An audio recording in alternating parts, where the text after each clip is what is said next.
All right, I am here with my good friend Jake Reni, head of the Adobe Sales Academy.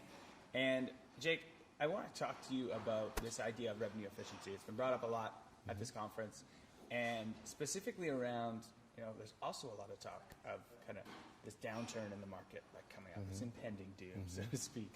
But we're all going to still have to hit our numbers. Yeah. We're going to have growth projections. Right.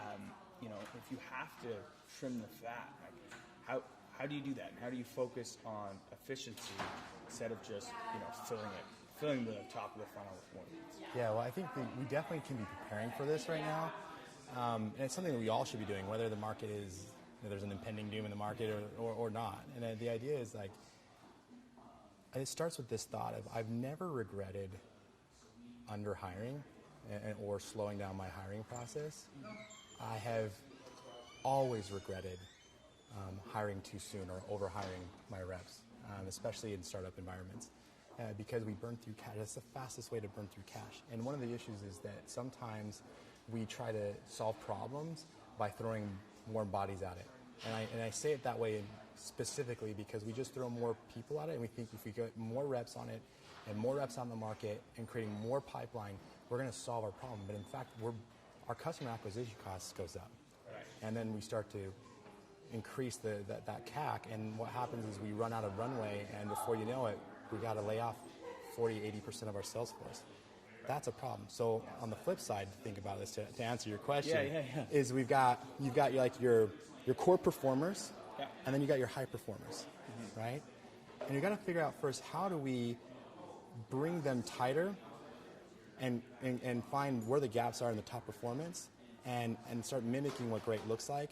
Right. And start driving efficiency in the process, so that when we have the performers, the top performers, and the gap between the core performers, we narrow that, then we can move right? So we got to go tighter, then righter. And that's when we can feel safe no matter what comes, that we have more productivity, better process, better systems in place, so we can tackle those challenges. Right. So that's easy to remember. Tighter and righter. Yeah. You can do that. Tighter first, then righter. Yeah. Got it. All right, and then, sales hacker. So we try and keep it as actionable as possible. So what is one tip or trick that, the community can apply tomorrow that's going to help them move the needle?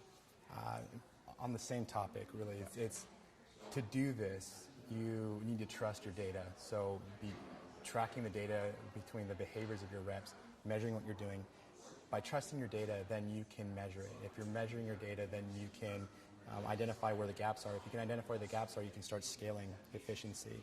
And if you can scale it, then you can really weather any size storm in your business. So trust it. And then when you do that, don't force your reps to have bad behaviors by actually creating this environment of force casting in your sales organizations. Otherwise, your reps are never going to have good behavior.